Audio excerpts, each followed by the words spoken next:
All right. Well, welcome everybody. We appreciate your patience. Thank you so much for joining us. Hopefully, we've gotten Alan all of our problems out of the way early today. What do you say?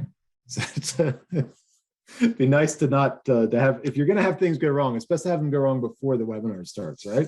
Here's the thing, Jeff. Last time we did this and we did the rundown, the biggest feedback we got was we should have had more issues to talk about, so we'd have something to talk about in the rundown. So just trying to facilitate that opportunity. Hey, if there's one thing we're good at, we know how to do it, is break stuff, and we can pivot. I'm glad to see.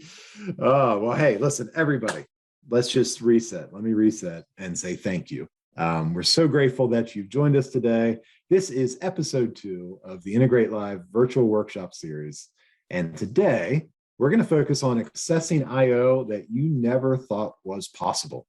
How to get to the hard stuff, the stuff that if you could just connect to it and get some data off of it, it would transform your operation. But it's almost not cost effective to try to do it. There's no infrastructure to it. It's out in the middle of nowhere kind of stuff. Alan, who do we have with us today to guide us through this? Well, it's been a privilege to work with Dee, to be a friend of Dee, and really to have Dee Brown here with us. And Dee, I don't know if you know this, but do you know when you actually know you're going to drown in milk? You know it when the milk gets above your nose. Okay, Yeah. Interesting. And with that, I will introduce Dee Brown, Dee Brown Engineering. That's the joke of the day, huh? That's my joke, yeah. Good. Awesome. He said there was going to be a joke. I thought it was going to have a little longer lead in than that. So great, Alan. Thanks for having us today. This is episode 2 of Integrate Live. It's a new team that's doing some fun stuff in the automation space and really bringing teams of folks together to show really how things are done in a live environment. So I've got Mitchell Moorhead with our team here today. He's going to be doing some of the heavy lifting. We've got Alan Ray and Jeff Nepper, co-founders of Integrate Live. I had the privilege of working with them for a while. Super guys that are helping lead this team. So we're excited about this today. I'm also going to introduce some other folks on our team, Jeff, that are going to be helping present today. So we've got with SignalFire, we have Josh Shadell, his Chief Technology Officer there. He's going to be showing off some cool things with the SignalFire tool set and some of their systems. We've got Arlen Nipper with Cirrus Link Solutions. Arlen's a good friend and president of Cirrus Link, co-founder, co-inventor of the MQTT protocol. So it's always a privilege to get to talk with Arlen. We've also got my good friend Travis Cox with Inductive Automation. We've been partners now for, I think, 10 years or so. Travis is the co-director of sales engineering. He's going to show off some of the feature set of Ignition and the software tools there. So that is the team that's going to walk us through the process of what we're going to be talking about. And I will be able to kind of introduce them today as the tour guide as we do some handoffs for those things. Awesome. So, hey, thanks, Steve. I appreciate that. Travis, you're out in California. I bet you guys are used to nice weather all year long out there, but here in the rest of the world, like, we just can't wait for spring. And officially it's spring now in Arkansas. I'm so excited. I actually wet my plants.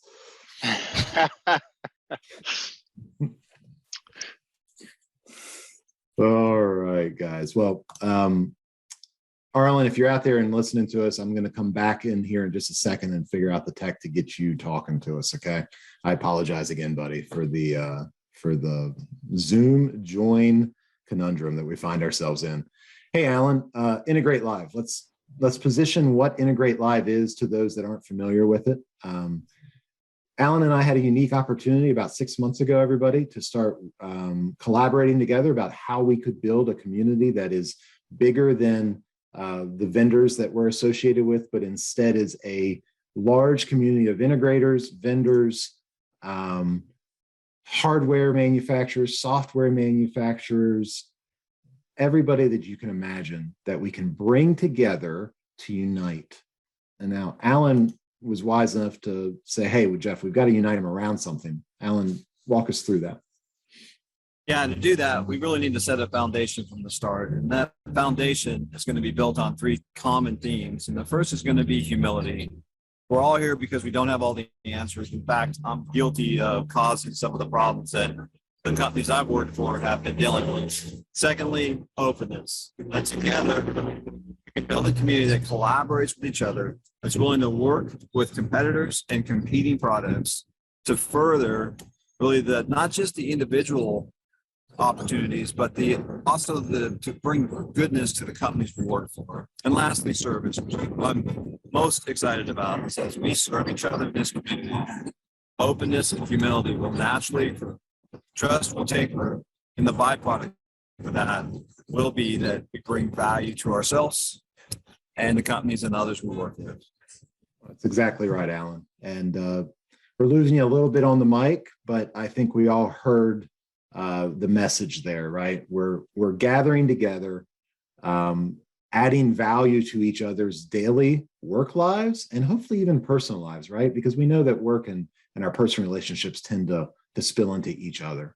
So today you're gathering with us as part of a virtual workshop. And what to expect in every one of these virtual workshops, we'll identify a problem that you're facing. Together, we will build out a real-time solution. So you'll get to see it soup to nuts, start to finish.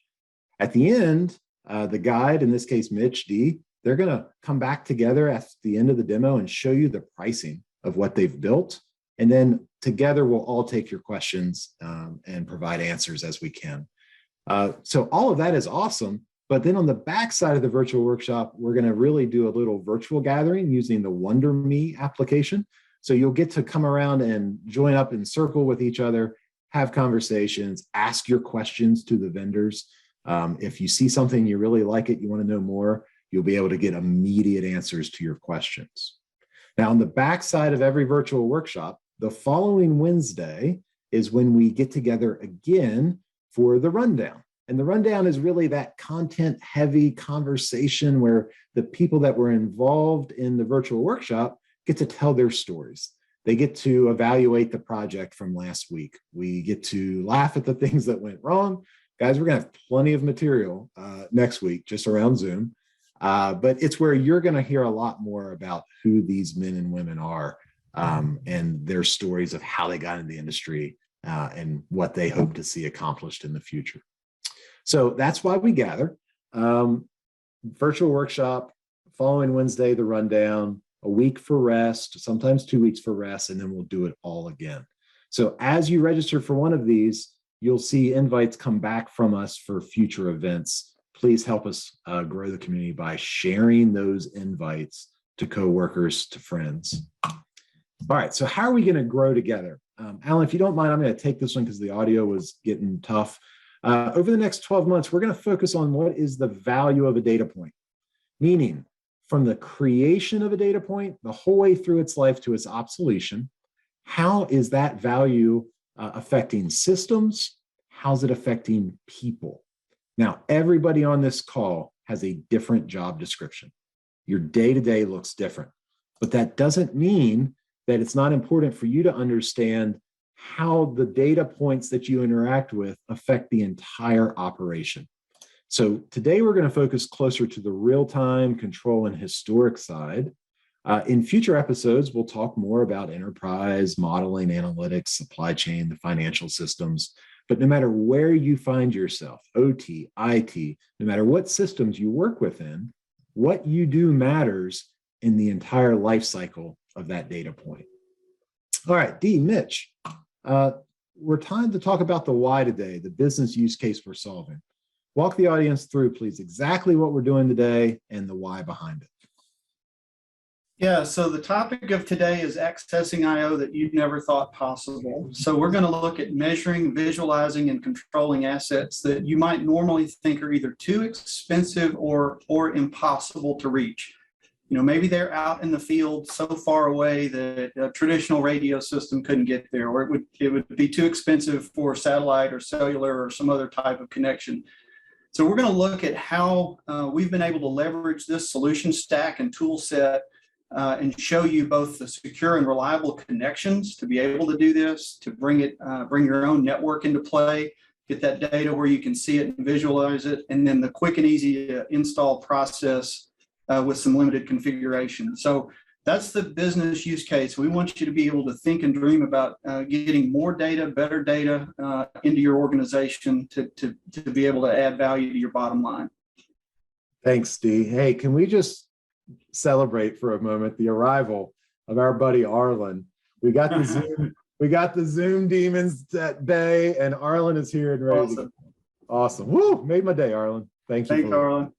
Thanks for sticking with us. All right, Dee. Introduce our stack, if you would, please. Yeah, so the products that we're going to talk about today, we're going to talk about SignalFire and a particular product of theirs called the Ranger. And Josh is going to share with us a little bit about that in a minute. That's what we're going to use to connect and showcase how we connect to some of these remote assets, a variety of things that you can do with the SignalFire Ranger product. We're going to talk about the pub-sub protocol that's used called MQTT. So Arlen's here is going to be able to talk us through the MQTT protocol and why that is such an important part of the glue that connects everything together here. And then lastly, inductive automation and the ignition core system with the perspective module. Travis is going to walk us through how we manage and visualize those things. So everybody here is going to get to hear from each of these guys a little bit and why that's an important piece of the solution stack. And then we'll come back together at the end and show you some examples of how all of this fits together. So that is our plan today, to walk you through that. I want you to think about the Ranger device as an edge device that's able to connect to any I/O out in the field. It might be a pump, it could be a motor, it could be an engine generator set, it could be anything that needs discrete or analog or HART or Modbus data. It's such a versatile tool. We're going to show you how to bring that into the Cirrus Link module with ignition and show that off in a cloud environment. And then we're also going to show you being logged in as an ignition client in remote location. So that's kind of the picture that we're going to walk you through, and we'll come back and touch on this at the end so we kind of show you how the pieces actually fit together. So I'm excited today to have with SignalFire, we have Josh Shadell, Chief Technology Officer, and Josh is going to give us kind of a quick intro into the Ranger device and some of the features that make it such an important part of this tool set. So Josh, welcome. Hello, everyone. So we're talking about weather. So if April showers bring Mayflowers, what do Mayflowers bring? Pilgrims. And since we're from Massachusetts too, I figured it was fitting. Right. So, all right. So as you see, we're headquartered in Marlborough, Mass. We're outside of Boston.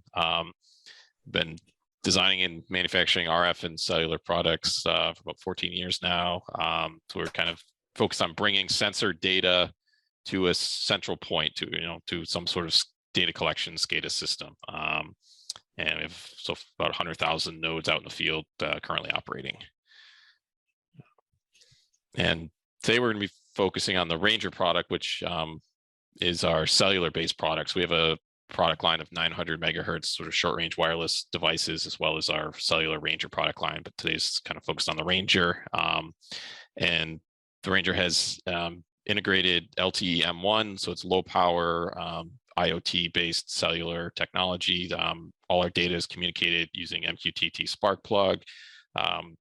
TLS security, so we're using internet grade security on top of the TCP layer, and you can use the Ranger as a tool to bring data into your own Mqtt broker, or for customers that don't have infrastructure, we also offer a turnkey solution where you can go to a system that we host, and it's, as I mentioned, low power, so it can run on its either internal batteries, or we have some optional solar packages as well. And it also has built-in GPS, so you can locate your measurements on a map for visualization.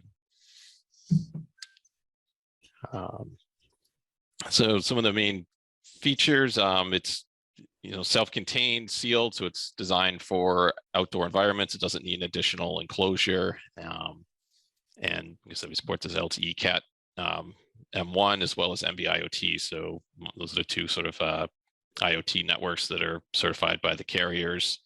And the product, we're certified by major carriers, Verizon and AT&T in the US, as well as the module certified for international use as well. The basic inputs are on the built-in inputs on the screw terminal here, there's one analog channel, which would be a 4 to 20 milliamp or 1 to 5 volts. It's got 2 discrete inputs and then a relay, so we can actually do control applications as well. And then there's a daughter card socket that we can add additional analog and digital inputs, as well as supporting HART, SDI12, and Modbus sensors. It's all configured over the local USB or remotely from the server, and we can also do over-the-air firmware upgrades. And this is just a graphic kind of showing some of the wide variety of applications that some of our customers are using the Ranger product for. So, some of these were mentioned before. We're doing some, generator monitoring, gas pressures, rainfall, wellhead flow measurements. So wide variety of applications, and it's sort of sensor agnostic. You can choose the sensor, or it makes sense for your application. We'll power that sensor, take the readings, and then transmit them over the MQTT spark plug to your server. Fantastic. Great intro, Josh. Thank you for that.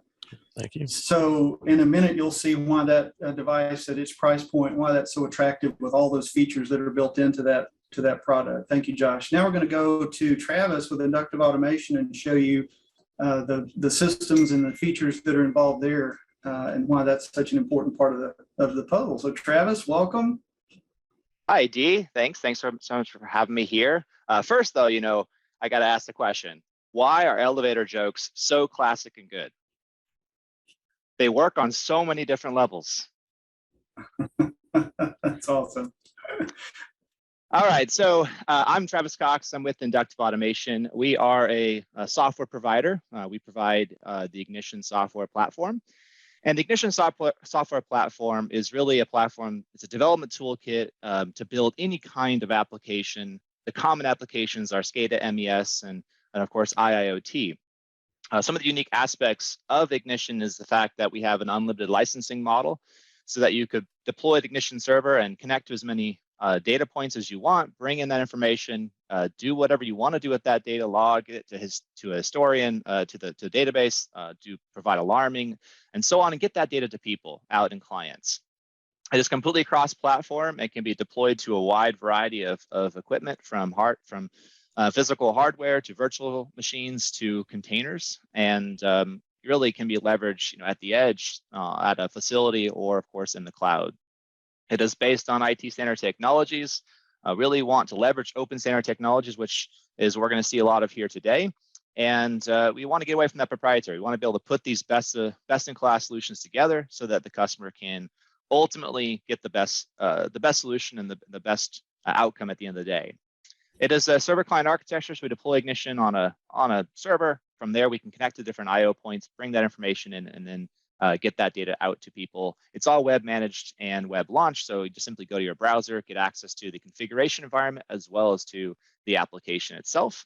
It is completely modular, and so you can pick and choose the different pieces of Ignition, and the modularity is really important, especially if we look at the modules that Cirrus Link brings to the table here. So that is the kind of a snapshot of the Ignition platform. It is, again, a development toolkit to build really any kind of industrial application.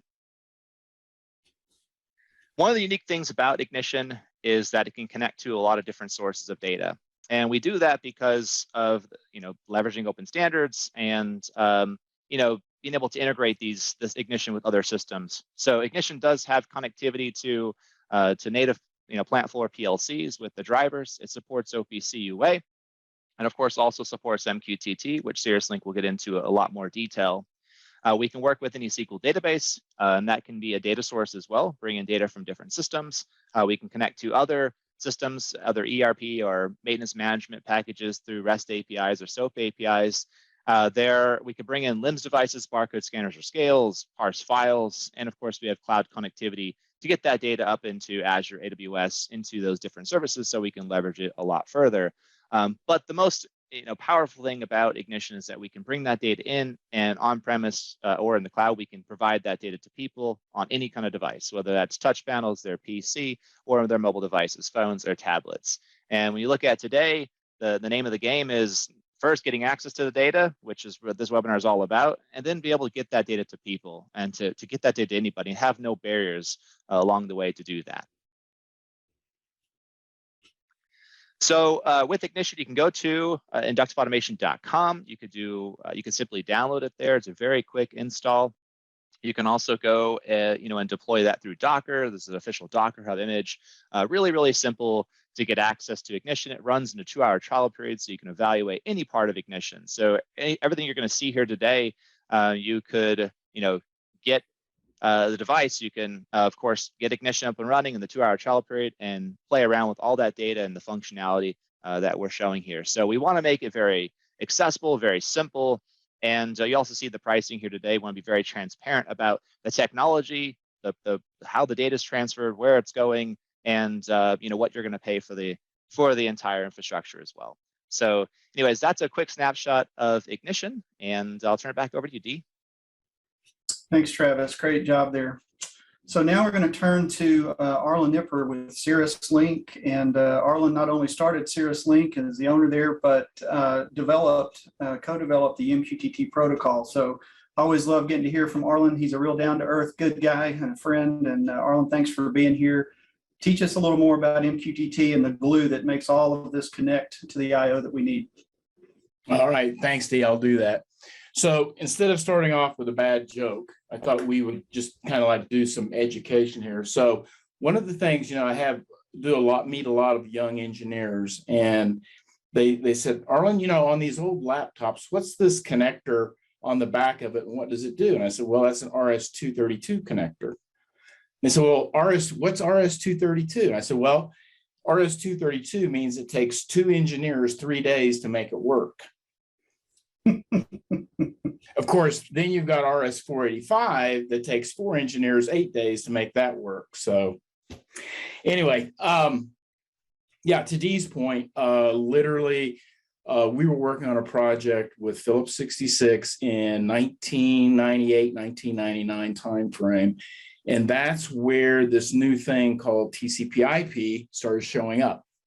A lot of people don't realize that actually in the late 90s, DECnet was probably the most pervasive industrial network that was out there that people were using. So we had to figure out a better way to use TCP/IP. IBM had this pub/sub technology that was meant for big enterprise systems. And we kind of took that technology and smashed it down and smashed it down and smashed it down, and basically created the MQTT specification. That was 23 years ago now, and it's become a fairly dominant IoT transport. But in order, one of the things I say is the good thing about MQTT is you can publish anything you want on any topic. The bad thing about MQTT is you can publish anything you want on any topic. So about 4 or 5 years ago, Cirrus Link started putting together a specification that said, hey, if you want to take advantage of MQTT and you want to use it in an industrial environment, this is probably a pretty good place to start. We've been doing this for the last 20 years. So it kind of took off, and then we contributed all of that IP, all of the intellectual property to the Eclipse Software Foundation, and now it's out there as an open specification that anybody can download the specification and start. And that's exactly what the SignalFire team did, is they've incorporated that specification in the Ranger so that it knows how to do both MQTT as far as the transport, and it knows how to take advantage of Sparkplug in self-defining what they publish. So let's take a high-level view of what Sparkplug gives us. So at the top level, the very first thing Sparkplug does for us is it gives us an OT-centric topic namespace.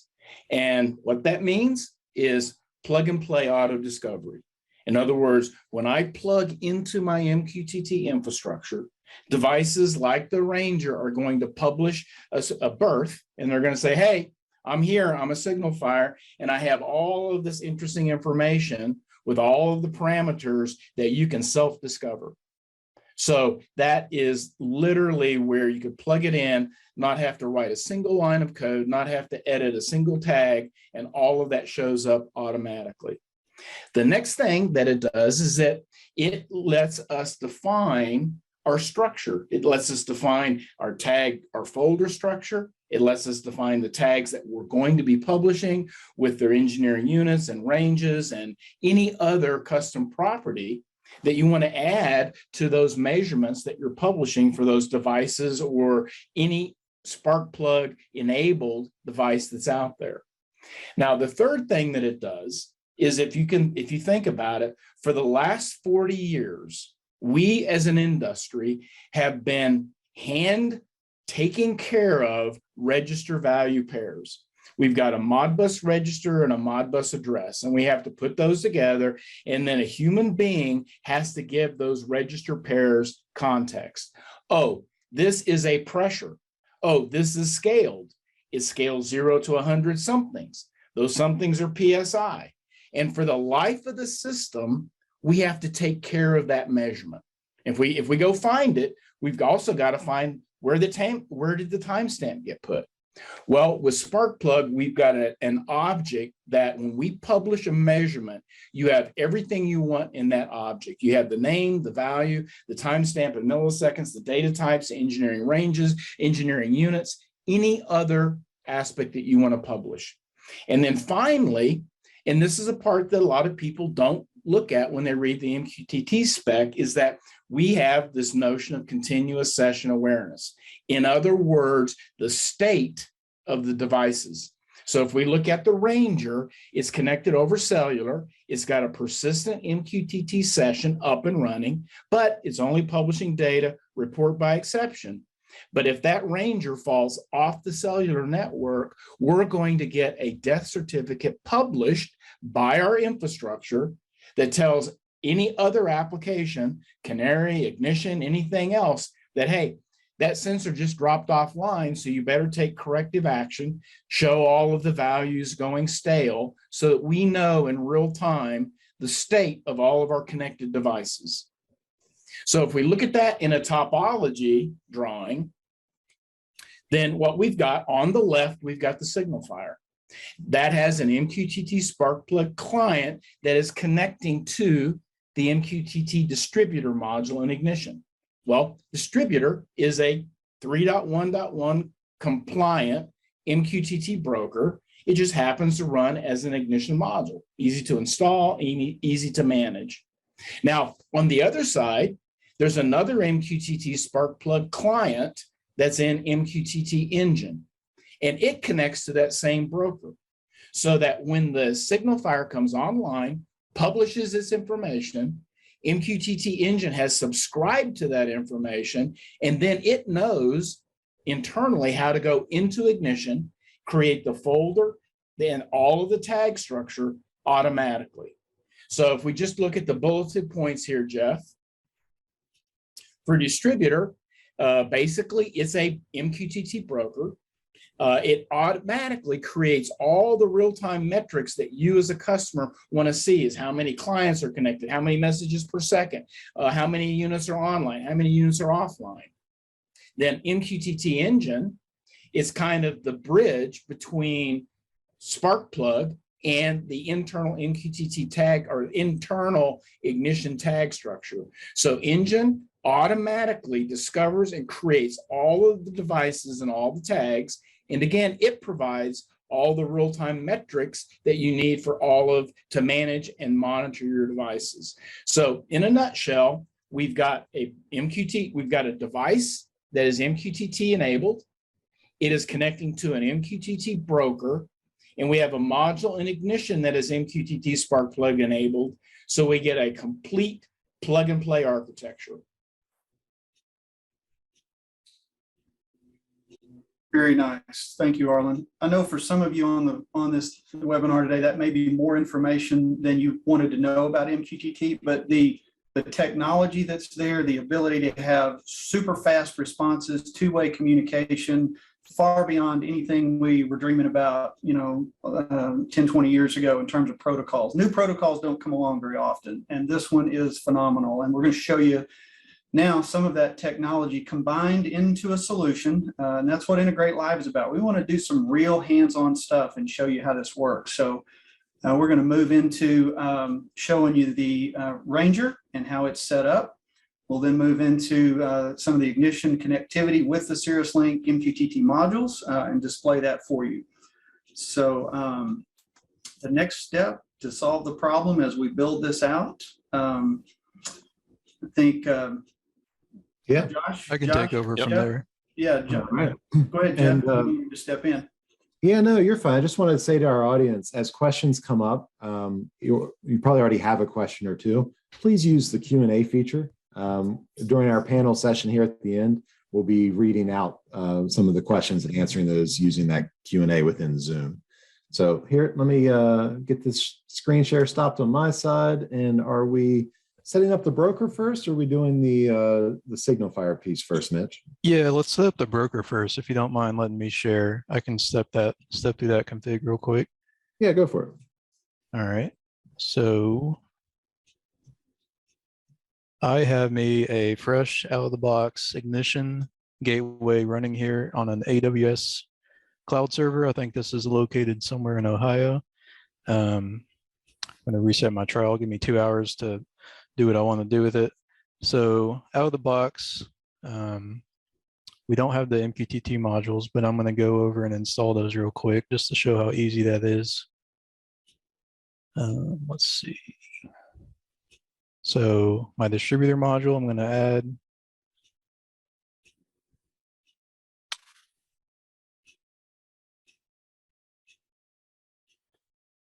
Give that a minute to upload. Hopefully it doesn't take too long.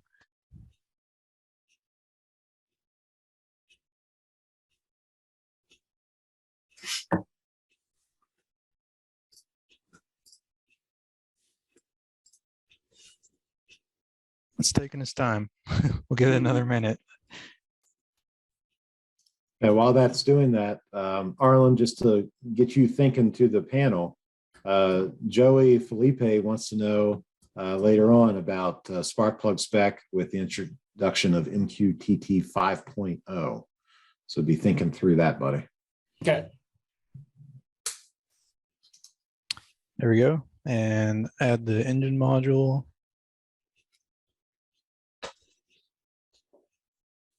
I think my computer might be a little drunk. It's been taking a lot of screenshots. So So while we're doing that, so to answer your question, Jeff, Sparkplug is pretty agnostic to whether you have a 3.1.1 or a 5.0 broker. So it really doesn't care. Cool. Thanks, Arlen. I appreciate and it. while this module here is installing, I mean, the first one, the distributor, once, you saw like couple, upload that file and literally you've got a MQTT broker. It's as simple as that, already up and running and ready to go. all right. Thanks, Travis. So I got my 2 modules installed here. I'm going to go over to my MQTT distributor settings down here. And by default, it's enabled on this port. I'm just going to make sure anonymous users is not checked because I'm going to add some users, which I already have added. So SignalFire has a username that they're going to be using for Josh. And then I have one for myself for my Ranger here that I'm going to connect with. Over on the engine side, we have our host ID that we're both going to be sharing to connect with. And then over on servers, I just want to make sure this is my engine connecting to my local broker. So that's connected. So we're good there. So Josh, I think we can pass it over to you now. Broker should be connected for you. Okay, great. Let me see if I can adjust my camera a little bit. I don't know if you guys can hopefully see this bench a little. So I'm just going to start, just unbox the Ranger and get it hooked up sort of as a new system to show the ease of getting started here. So the Ranger covered is on threads. And this particular unit has a heart interface card with it. I'm using for this demonstration, a ultrasonic heart level transmitter from Pulsar. And just need to wire that into the heart plus and heart minus on the card here real quick.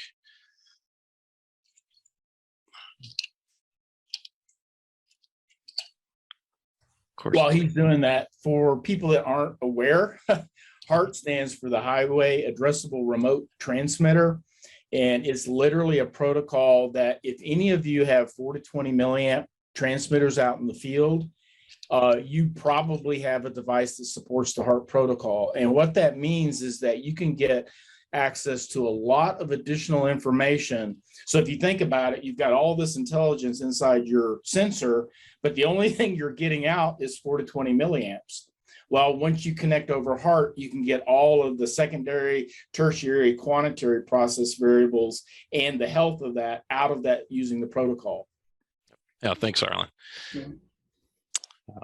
So I've got the sensor connected, I plugged in the battery, and then I plugged in a micro USB cable. And then this is our PC configuration software. It's called the Ranger Toolkit. So I'm just going to select the COM port for that device, and they'll connect. So it'll bring in the basic information. It shows that it's online. It's connected to Verizon. You get all the kind of status information. Over on the HART tab, this particular device is configured to HART ID 1, so that one's selected. Then the changes I'm going to make to connect to the broker that was just set up, I'm just going to navigate to this MQTT tab, and I'm going to select a custom broker settings, and I'm just going to copy and paste the information here, or type this.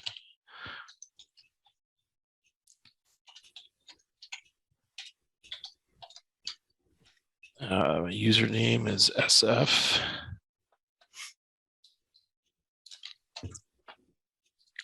Password. In this case, it does support, you can load, TLS certificates, but we're not using a certificate yet. I'll apply these settings. Say yes. It says it's going to connect now. I'll say yes. It's connecting on this Sparkplug tab. We're using SignalFire as a group ID and edge node of demo Ranger. So now it's showing connecting. So you should. I think you're just missing your host ID there. Am I? On the Sparkplug tab. Primary host. That shouldn't matter, does it?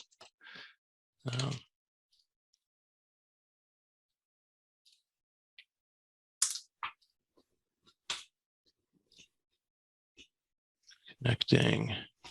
Oh, the TLS encryption. I think that needs to be turned off since we're not. Oh, using sorry. Yep. I said no certificate, but didn't disable. You are correct. Here we go. All right. Let me oh,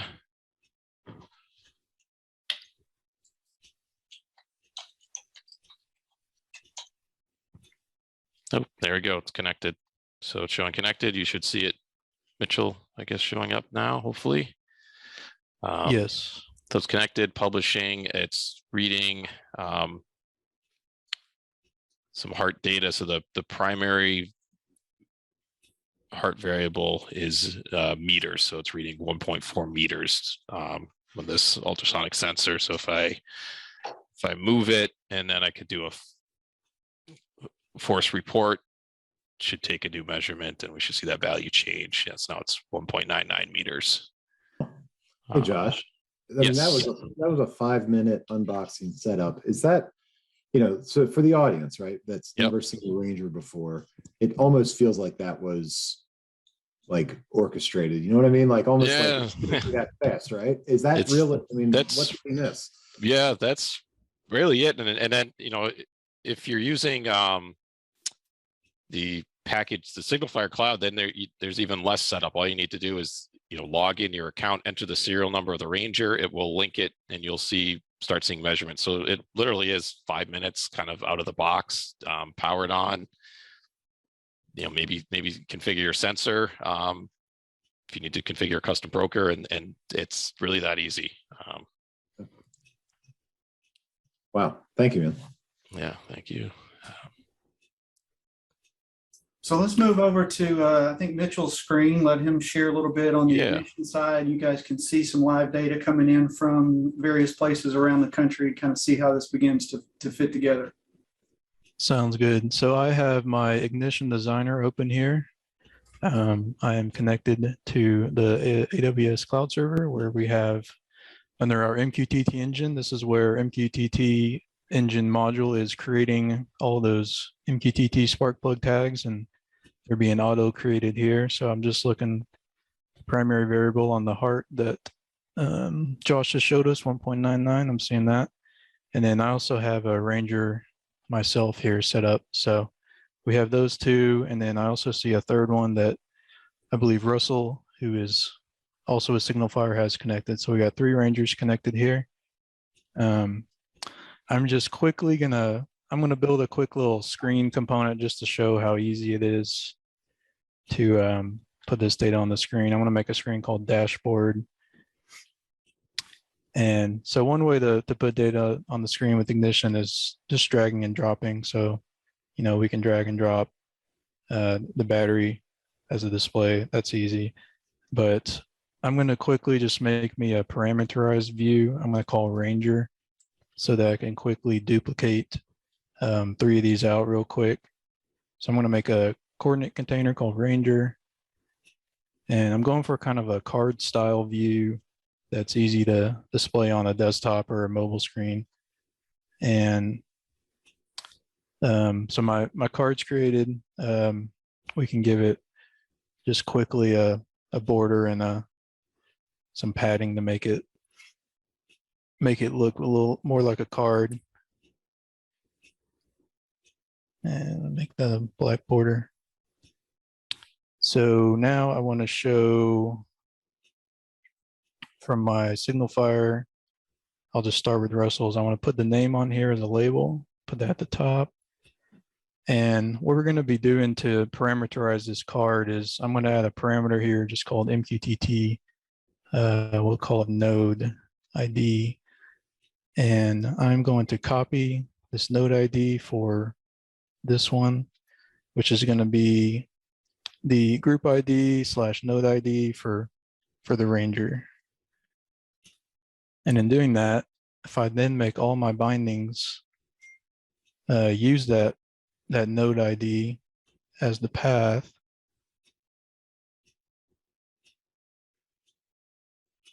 now I can put my Ranger card on screen. Give me a little space here to make a few extras.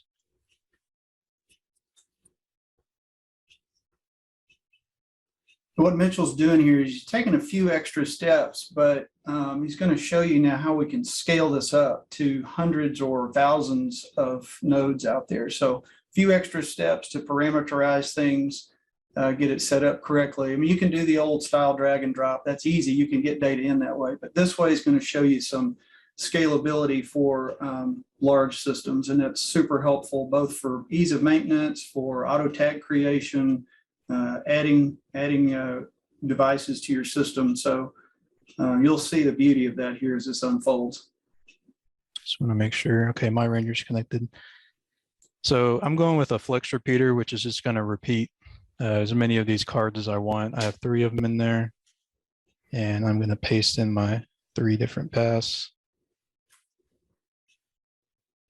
There. So we got my Ranger, Josh's Ranger, and Russell's Ranger over there, which we can scroll through. If we were to put this on the phone or something, we could scroll through those cards. I'll add a few more tags to this screen just to make it look a little better. We got our battery there. So I'll quickly label up there to say battery so we know what that is. Obviously, this is a quick and dirty way of doing this. If we have more time, we could do something cleaner, but as I'm adding to this card, just every time I add something, I just need to make that parameterized so that it updates on my MQTT ID each time. What else can we show? We got temperature. We can show a thermometer for that. And then just set our binding real quick.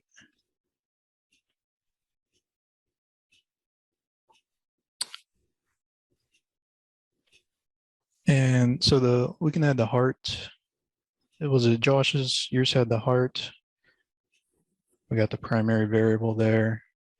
Yep. I just show that as a gauge down here.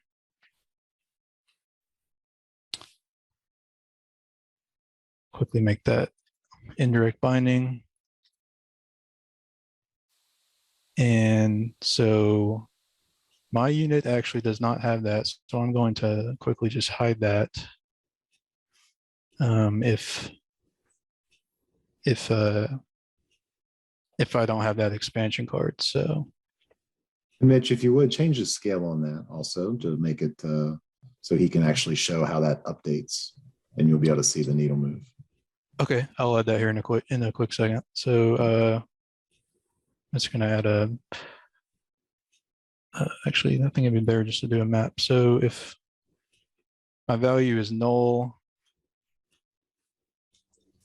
which happens to be on my ranger since it doesn't have that tag, we're gonna hide that. So visibility is false, otherwise it's true.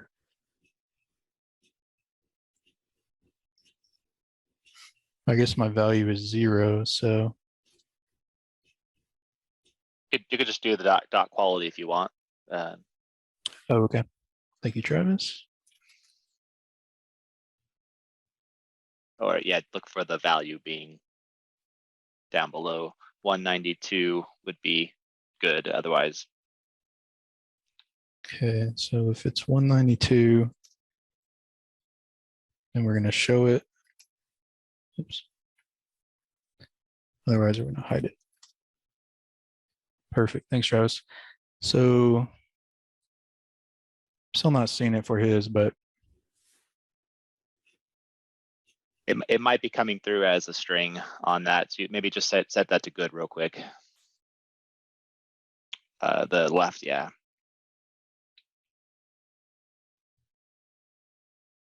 Maybe not. well, that One was of kind of those. yeah, that was off the cuff adding that gauge there, but we'll just show it. Just take the binding off, yeah, for now. We'll just show it. So, and then you said, how was that scaled, Josh? Maybe 0 to 10. Is that, are we exposing that through your primary variable, or is it 0 to 100 here? But yeah, well, we can hard code it here. So that'd be 0 to 10. There we go. So we got a value of 1.99-ish or so. Right. Yeah. Okay. Well, that's a quick and dirty of parameterized views, and then throwing those on the screen. I'll just pull up my browser real quick to show that and what you would see on your browser here. Set my Very nice. view to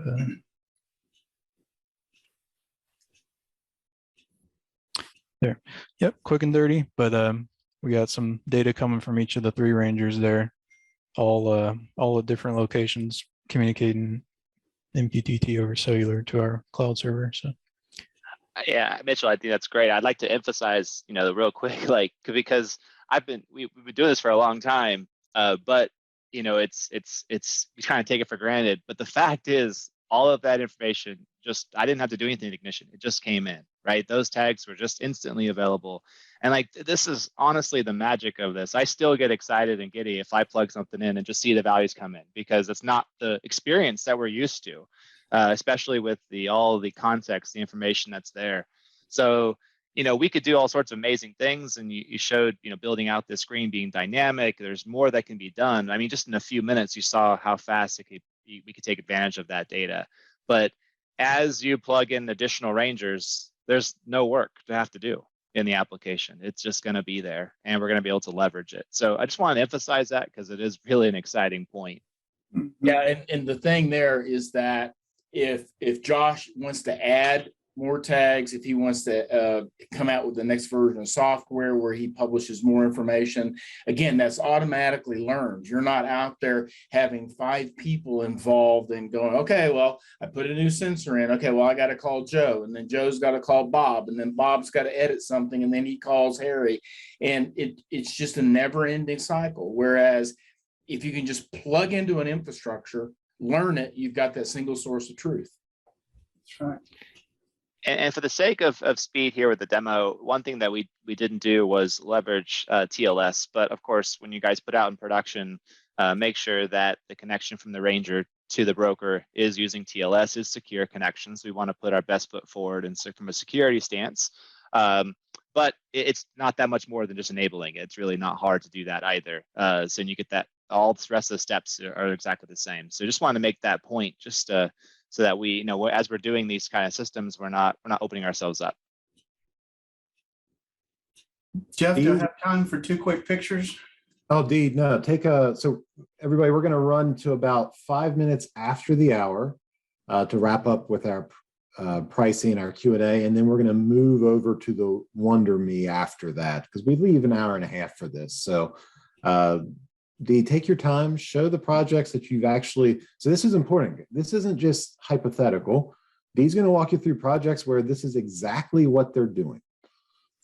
Yeah, I want to show you guys 2 different applications that Brown Engineers has developed where we're using this technology. One is for a company called Ultimate Service Associates, which is USA.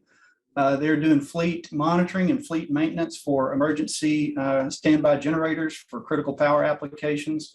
So they wanted a monitoring system that they could use across the country for all of their systems. So here's an example of some Ranger units and edge devices installed around the country. So it's really cool just to think about how quickly you guys saw this come together in the demo, and now you've got the ability to add infrastructure anywhere in the country. I'm not limited, it could be in the world actually, but I'm not limited by distance or location anymore. So there's some power here in terms of SCADA systems and ability to grab data in ways that we couldn't. Part of what's unique about Ignition in this setting is we wanted to be able to handle the fleet across the United States, also with individual distributors and individual generators and customers who need access to this data for their sites. So this is a Ranger device. You can also see as I share my screen, now I can scroll down like I'm on a smartphone. So I've got lots of capability here on showing this data on any kind of device. You've got the Ranger data on the far right side, far left side, 60 kW diesel generator. If I go down to my 2-month tab here, I can tell that this generator has been running every week on its weekly test, just like it's supposed to. And a couple other times it ran during power outages. And then you can also see the fuel level has been dropping. So everything looks great there.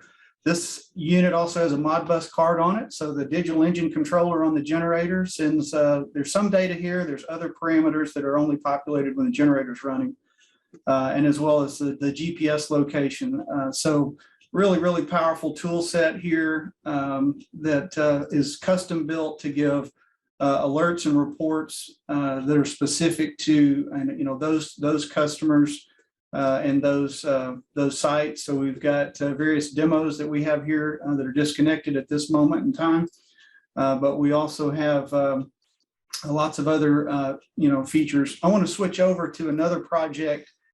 This is what I would call Brown Engineers SCADA as a service. This is more of a SCADA type application for pumps out in the field, but this is a small water utility that never had data available to them before. They were literally driving around in 2021. They were still driving around checking these pumps manually. And this has only been online for maybe a month or so now. We literally had a storm that came through over the weekend, and there are some sites that are still having some power issues or high level alarms due to the storm. So this is a really neat one because it leverages that same card style structure. So these guys can get access to this on their smartphones. In terms of the amount of data here, it doesn't look like a ton of data, but just knowing if the pumps are online or running or not is incredibly valuable. Again, they've never had that available to them before. Now we can actually get pump run times. We have a few spots here. You can see where it's alternating as it should. And then we have some other places that are not alternating. So these are all different pump controllers installed at different times by different contractors through the years. So now we're able to get a real data in here and begin to analyze how to improve the reliability of this system. We also have in the remote devices here, so all of the SignalFire Ranger devices, that are connected. We're getting historical trends on its comm status, the signal strength through the cellular carrier, battery voltage, temperature, all kinds of additional data from these sites. It's incredibly powerful. So I hope you can appreciate the diversity of the tool set here, getting IO connected to your systems that were never available to us before. And that's part of the beauty of the system. Even when Arlen talked a minute ago about IIoT and OT, or operational technology and controls, the ability to define your data as a single source of truth through the MQTT, through Ignition, into the cloud or your on-premise system, that organizational structure is incredibly powerful. So whether we're building systems that have millions of tags in them, or we're only trying to grab a couple of field devices that we've never had data before, the power to scale this is truly enormous and is better for your bottom line as you're thinking about how to manage these kinds of systems for the long haul. So some of you wanted the detail of that to know how that works, and some of you are like, man, I'm glad you guys know how to do that. That's what Brown Engineers offers, and the ability to help you get in at a price point and a starting point that works for you. So speaking of good segue. Good segue. Go ahead, Jeff. No, go for it, man. Tell them how it plays out. Well, the SignalFire Ranger, I mean, those things start at $750, just the base IO package. It's got an internal battery. If you want to add SIM card for data plan service for another $100, you could do that. Lots of other configurable options there. But to have an MQTT spark plug device in that form factor, environmentally rated, ready to be installed in the field, and it can be installed in probably physical installation and wiring in about 15 minutes or less. So that is a phenomenal price point. That's why we're seeing these used in a lot of different kinds of projects. Yep. Then you add in the Cirrus Link module. If you look at Cirrus Link and the Ignition inductive automation modules, those would be for an entire system, and then you scale up SignalFire on a per price basis. So both inductive and the Cirrus Link modules are an unlimited tag environment. So you can literally create any scale system you want with the price points that are shown here. Beautiful system. That's a great point. So the beauty of that is on your cards on the right with Cirrus Link and Inductive, you're investing one time there. And then with, of course, the Ranger, it's a per instance out in the field. So you get a very scalable solution here because of the unlimited tags and unlimited clients that are coming from the folks over at IA. Mitch, great job, guys. Josh, Travis, Arlen, thank you so much on the demo. These demos sometimes just feel too simple, and it leaves people scratching their heads saying this has to be somewhat, pre-rehearsed or made up. But that is really the joy of what we're doing with MQTT Spark Plug. It's what it enables. Good transition as we come into questions that have come in for the panel. Let's get back over to everybody's video. And I had a question that came in from Charles out in the audience. Josh, this one's over to you. Can you change the tag configuration in the Ranger to match your system standards? Yeah, the answer is no. We sort of have a fixed tag structure so that if it's configurable, I don't know, it could cause some more confusion, I guess. We have a fixed tag structure. I know there's ways in Ignition to use reference tags and things to map the data into your specific format. So that might be the solution there. That's exactly what a lot of our customers using SignalFire, they've built a UDT. That's a SignalFire UDT that has reference tags. So they're able to take the tag structure that's efficient. Also, I think they would have the ability to abuse their cellular bandwidth if they could go in there and do that. But yeah, it's really easy. And once you've got your UDT template done, the tag structure, and you pretty much can create anything you want. Mm-hmm. Yeah, that's what we do. I wish I had more time for the demo to show off that, but we have a SignalFire Ranger UDT that maps over to those MQTT tags, and we can then rename the SignalFire UDT however we want, any structure we want there. So, well, maybe Mitch, a follow-up. We can certainly host, for those that are interested, if you're interested in seeing Mitch do a more detailed demo, since he said I could, I'll put him on the spot a little bit. Sure. Maybe raise your hand in the chat and say, hey, yeah, you know what? In a couple of weeks, I'd love to hop on a Brown Engineering hosted webinar that dives deeper into this technology. Hey, Dee, question that came over from Doug Graham. Dee, how would this auto tag generation work with our system? And how secure is the cell network that the Ranger uses? Dedicated pipeline? So Doug's using an ignition system, I believe, and can obviously add in the MQTT systems to auto-populate tags through an MQTT edge device like this. So that's easy, just as you saw demonstrated today. That's not a problem at all. As far as the security of the cell network, we touched on the TLS security certificate. That's a transport layer security certificate that gets issued to the device and on the ignition gateway, so that only those field devices that are registered can communicate with that gateway. So it's a very secure system. There's probably a lot of other MQTT related security features we could talk about. Arlen can certainly, as the inventor of that, speak to that. So I know he works in a lot of different industries where that comes up a lot in a cybersecurity age. You can actually turn off some of the node auto discovery things as well. Arlen, you were about to say something there. Let me let you speak to that. The other huge advantage, you're setting on a cellular network, but you don't have any ports open.